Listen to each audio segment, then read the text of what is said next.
I recall one time I and a coworker came into disagreement about a trivial matter, which I quickly resolved by standing up for myself. Months later, she came back to ask for prayer.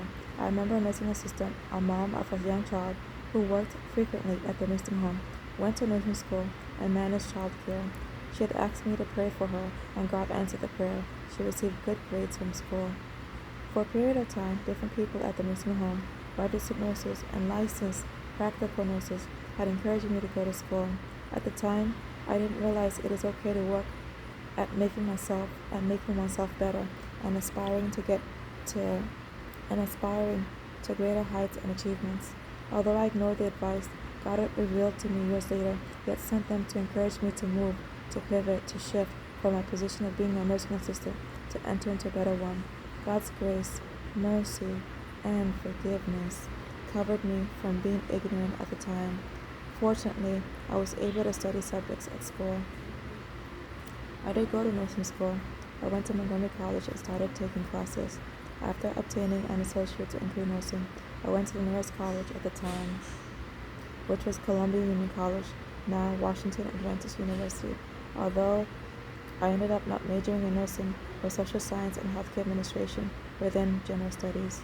While attempting to study as a nursing assistant, I had a dream where I was in a room with other students, and as I prayed, the presence of God covered the room and students were filled with the Holy Spirit.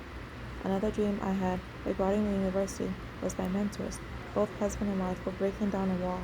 I didn't know what the dream represented, but they both understood they would play a pivotal part in my education. God gave me favor and grace with them during the time I went to school. I was able to live under their roof without paying for room and board for some time. I'm thankful for the years I spent with them. They reinforced my love for the Spanish language and Spanish people. I went to the administration department only to realize much needed paperwork didn't come through, financial aid and unexpected fees that showed up on my bill. I decided not to pursue nursing as a college major, but healthcare administration.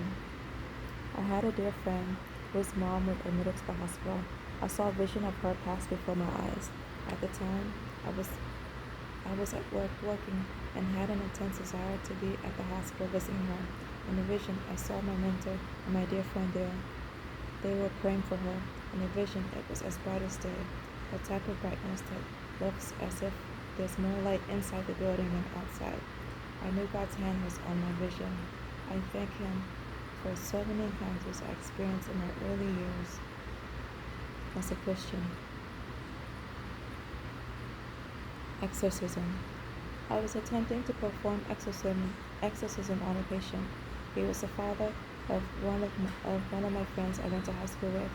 I recognized my friend's picture in the patient's room and realized it was his family member who lay paralyzed in bed. I prayed for the individual and decided to perform exorcism on him. The patient mumbled sentences of non-intelligible words I didn't understand and spat on me. I hadn't told my mentor anything. When I got home that day, she said something like I was looking for wars I wasn't told to participate in. I knew at that time to just stick to evangelism. Snowstorm at the hospital I worked at. So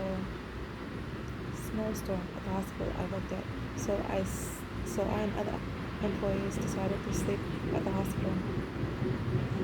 It was like having a slumber party. Thankfully, my mentor I lived with at the time had a big truck.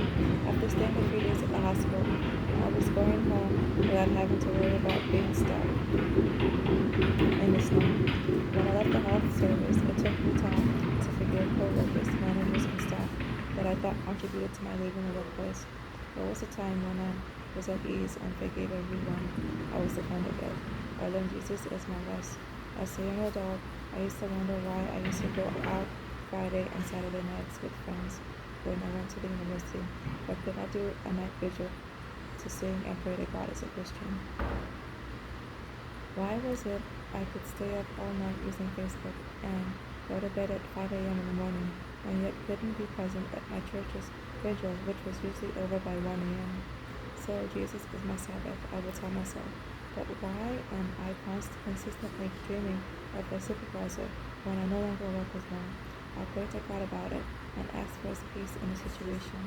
When people leave my life and I stop seeing them, I used to make it a habit to let them go, emotionally and mentally. But somehow, I would find my previous supervisor in my dreams. I asked God to give me mercy and let my soul be put to rest, and to help her let me go. I'm not the cause of anything mental. I'm not the cause of anything, mental anguish or turmoil, but Jesus is my anchor of peace and rest. When I started working for the state government, I saw my previous supervisor on my floor looking at my office location and the title of where I worked. I looked at her, but somehow she didn't notice me. After that day, I never saw her again in real life or in my dreams ever again.